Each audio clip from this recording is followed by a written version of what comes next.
通知兄弟们上马。去哪儿？下寨。守护城。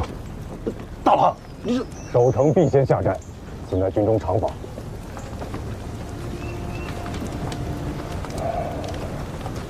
城外没有应援之军，城内看援兵力不过数千，而张太尉至少2万兵马，兵力悬殊。正等到大军围城之时，这10几里长的城墙，纵使几千人都站上来，他也是顶不住。叶下兵骑兵多，契丹人又是骑射渔猎之族，我猜他们根本用不着强攻，骑着马围着城墙跑上几圈，就能把我们活活累死。大郎，你的意思我明白，只是咱们只有一个指挥，撑死了也不过才200多人。整个叶夏大军到了，咱们连半个时辰都撑不下去，又如何能做到凌晨下寨呀？打不赢是咱们没本事，不敢打。有人会笑话咱们没胆子。大郎，是战是降，朝廷与项目们都尚未定论，咱们也不是急于这一时啊。大郎，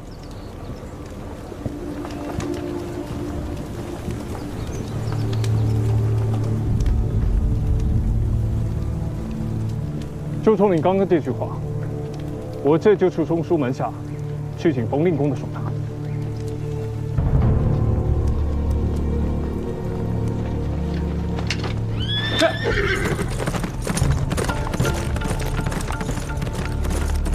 兵贵神速，不等他了。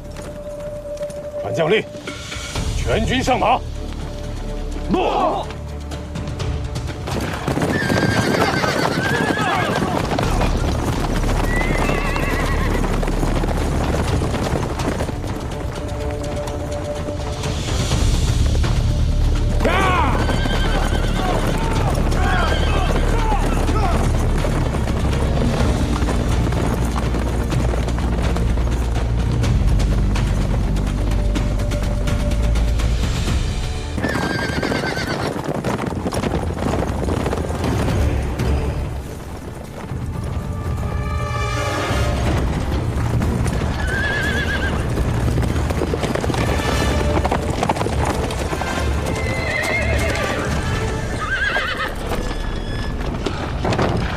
怎么，路上遇袭了？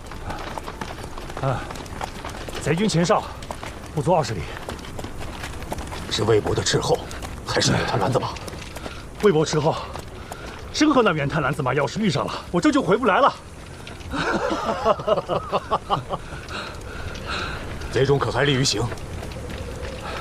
马上全是金银珠玉、家私器皿、绢帛绸缎。妈了个巴子的，这帮阿扎泼财！从腋下到京城，竟是走了一条富贵路过来。你给我好生回话。某现在是义军主将。是。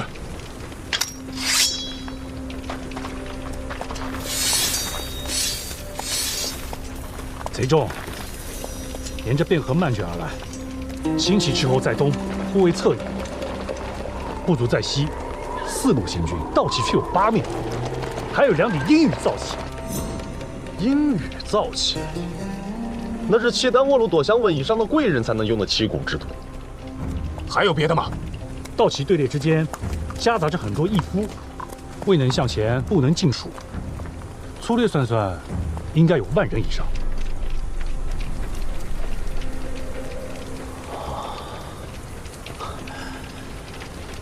夹带私财，裹挟民夫，1个时辰最多也就走3、5里路。看来午时是到不了了，怕是要等到日落时分了。吃点东西去吧。是，走走，累了吧？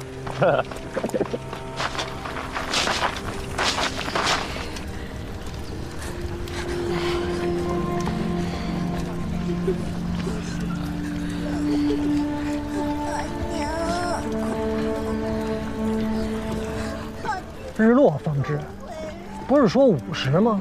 河东节度宅基副使的幼子，在赵家小郎的骑兵中为小校。他传回的消息，说是赵家小子的论定。文肃，令公，那是楚国夫人吧？正是。太后潜心礼佛，不肯事事；皇后就要守着陛下，不敢擅离。后宫女眷大多怯弱，多亏了楚国夫人出面，否则这许多流民家眷位积在皇城之内，不出乱子也难。张练则来与不来，事情还是要照做。回去吧。诺。北面的那条南清河，是客军乘背水之势，被南清河和护城河两条河流夹在了中间。纵使有千军万马，也难以施展。若是贼众从东面攻入，那唯一的路，便只有移山之下的那一条。而那条路面不过200步，地势狭窄，易守难攻。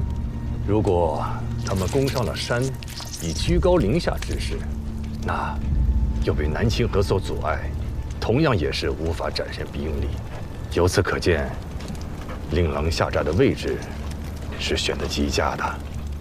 赵小郎将几个指挥内的弓箭手一并布置在了副城内，便是兴大兵强攻，也未见得便能得手啊。小畜生自作聪明，当不得贵使的命赞。哎，太尉过谦了，令郎虽然年轻，但已有大将之风范呐。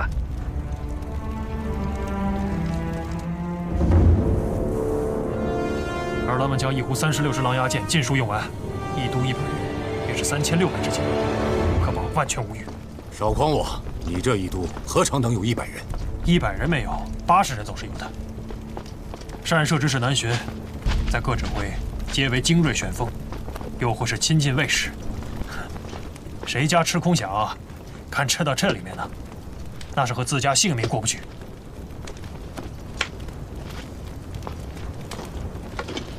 这些拨张弩是哪儿来的？此番出征之前，太尉专门从大内5户之内请出了100多架弩机，裁汰了受朝重铸的，还剩下66张。这还像些话？拿着。人手若是不够，我再调2队人马给你。不用不用，嘴硬。上弦的虽说不及弓箭手耗气力，可真打起仗来，难免会有筋酥骨软的时候。交替着喘一口气，关键时刻能顶大用。好，都听你的。承旨，承旨，承旨，来了，来了，承旨。好生说话，说仔细了。承旨，贼军来了，东面。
传令全军据城10里下寨，事后前出200步，遮蔽大军左翼。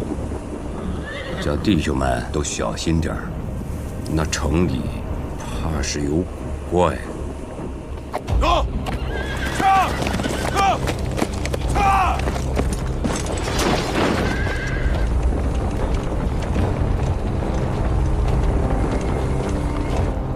张彦泽脾气大是真的，可若是论及用兵，天下藩镇众将里，及得上他的人恐怕不多。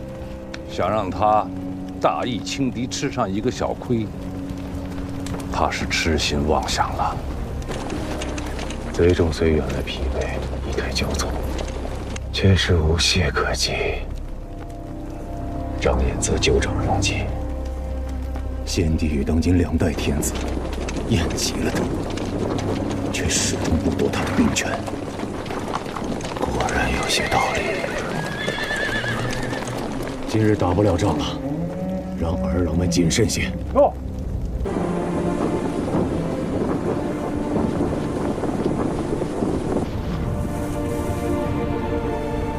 再派50个人，今天晚上调到那边去，守住那个口。啊，好。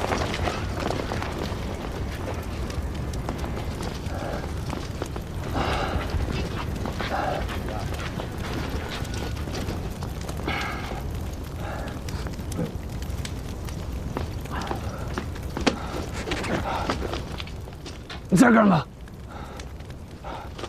回禀将主，卑职钱洪树听候将主差遣。你以为真闹着玩吗？这打仗会出人命的。回禀将主，卑职知道。哎，三哥，哎，三哥，当军，少时贼寇攻城，兵凶战恶，见识无眼，可没人照顾得了你啊。回禀使君，卑职知道。郎君知道还要一意孤行是吗？贼众围城，天亲在即，区一个吴越国检校司空，在京师之内一文不值，什么都做不了。卑职吴越亲卫第3都小校钱洪树，听候使君将主军令。你拉开弓吗你？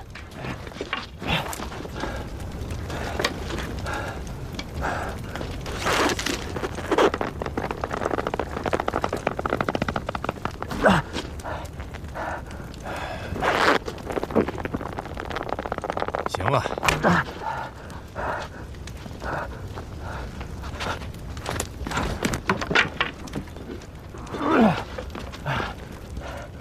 卑职可以迟钝。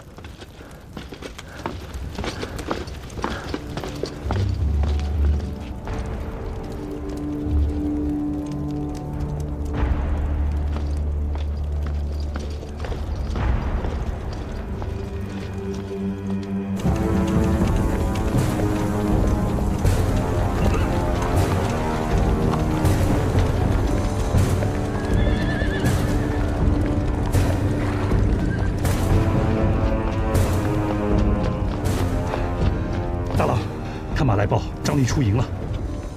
铁骑5000，兵卒1万，共计6军，还有契丹1000。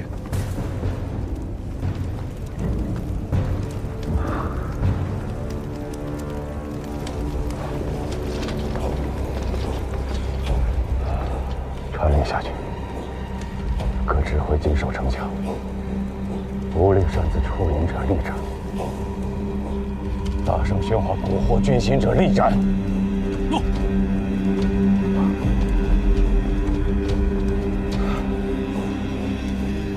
击鼓！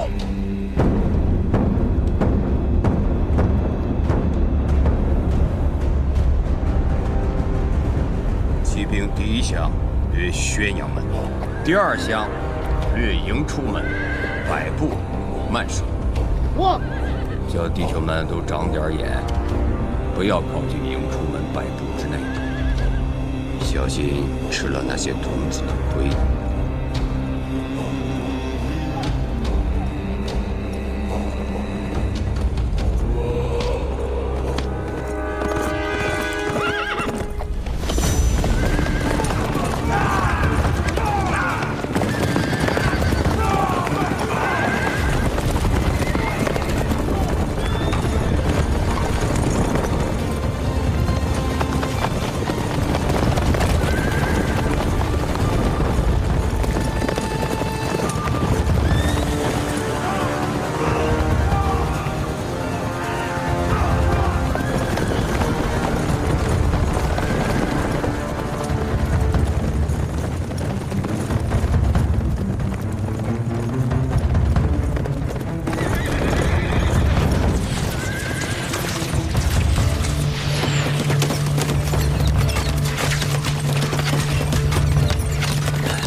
是第几轮了？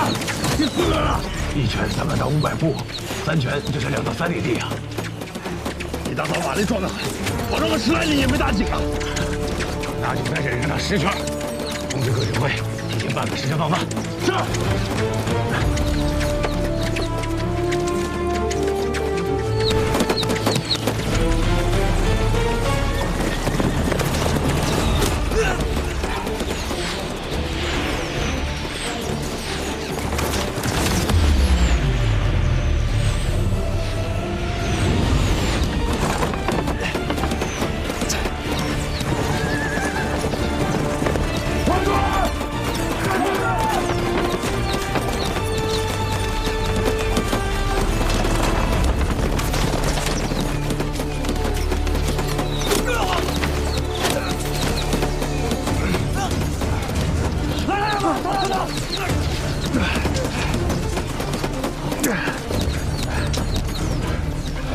41个，伤50辆，2个马军指挥都用过午饭了。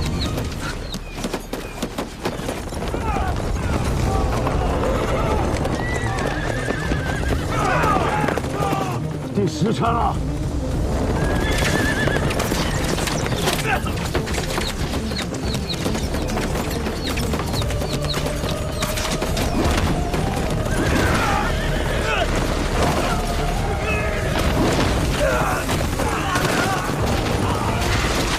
明军，让齐军回来。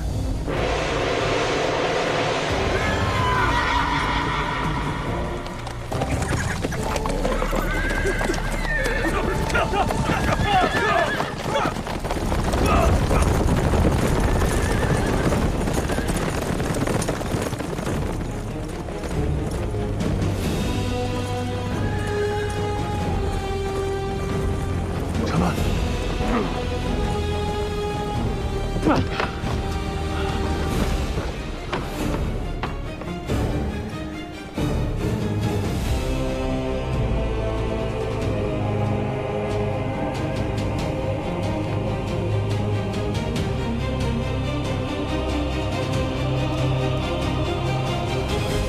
赌一把，赌一把。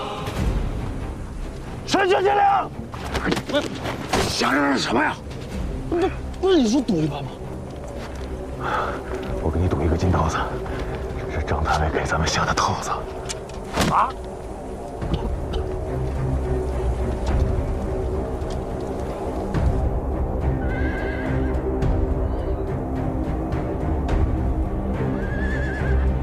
这手下倒是个有眼色。张太尉这番扭捏打扮，却遇到一个不解风情的潘郎君。男人将领法度森严，今日打不成了。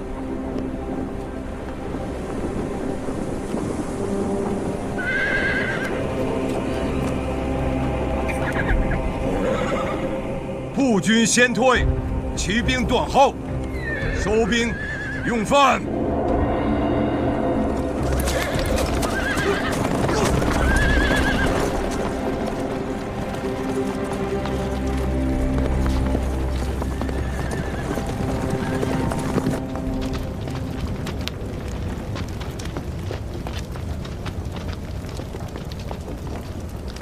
太尉，令郎此番错知，颇具大将风范啊！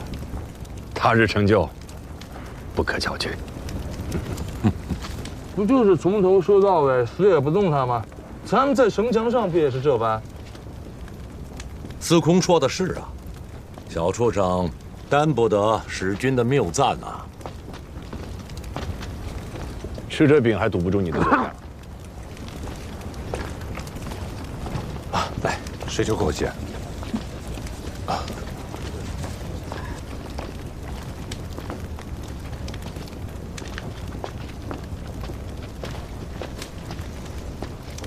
再给我一碗。要不是我当时及时拿盾挡住，他又得中一箭。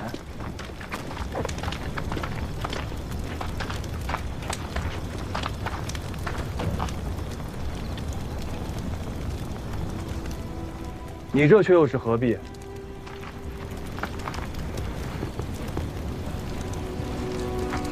何必？人都死了，拜与不拜又有何用？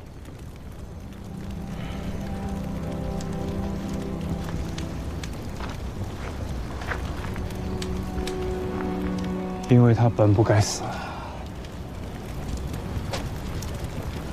这个世道也本不该如此。终有一天你会明白，这世上的许多事儿，你不得不去做，却不等同于这些事儿都是对的。世道如此，或许无可奈何，或许被迫无奈，或许每个人都有自己的理由。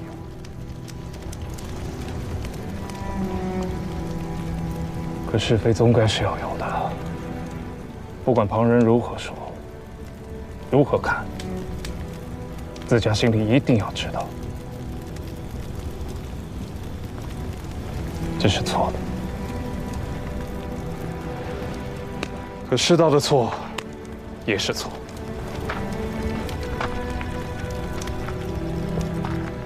不能因为世道的错，顺着世道做的事儿，便都变成了对的。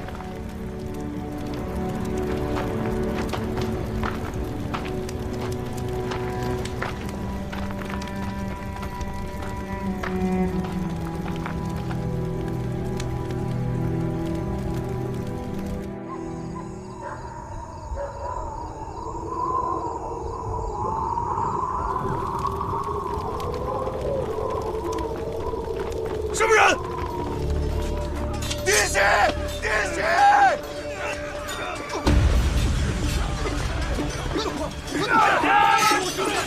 怎么了？有人偷城！偷城！拉着他，跟我走。别队，跟我上前！给人给我赶下去！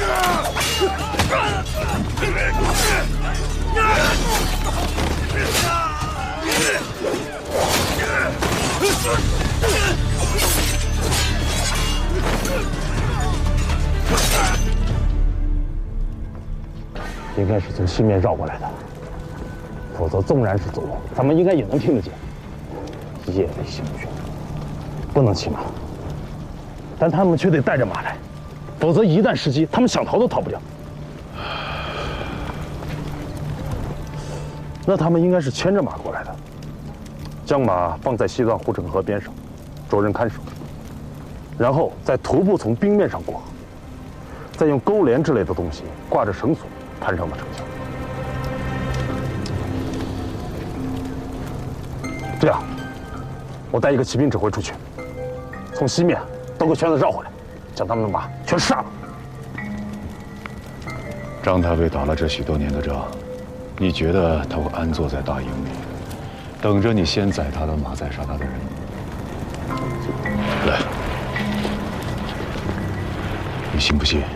只要你的骑兵一出，离开寨子1里方圆，就会从野地里凭空长出1000骑兵来，将你连人带骨头一并吞了，一根骨头都不会吐。这么大的城池，就算他趁着夜色送上去110来颗人头，又能记得什么事？再者说了，1万人以上的大军调动，火把都没点上几根，这夜下的兵如何能够夜间视物又不乱阵脚？依我看，张太尉此番布置，不是为了投诚，是为了撬开咱们的城门。咱们现在就是张太尉喉咙里的一根刺，不把咱们给拔了，他是没法安心攻城的。不就是个破寨子吗？啊！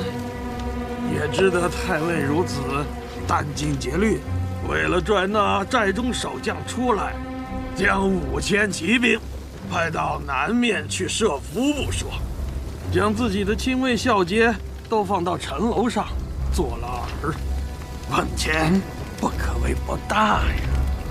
不过，这寨中守将竟是个属团鱼的，连头都不肯伸出来呀！京师之中，何时出没这等人物？看来有料，下村者死！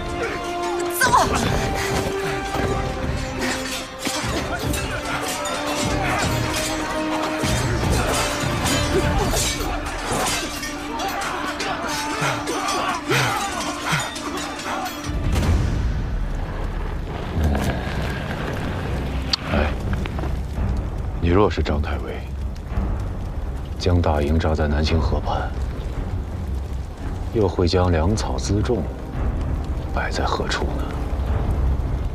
那自然是越靠后越好，越是靠后便越安全嘛。能有多靠后？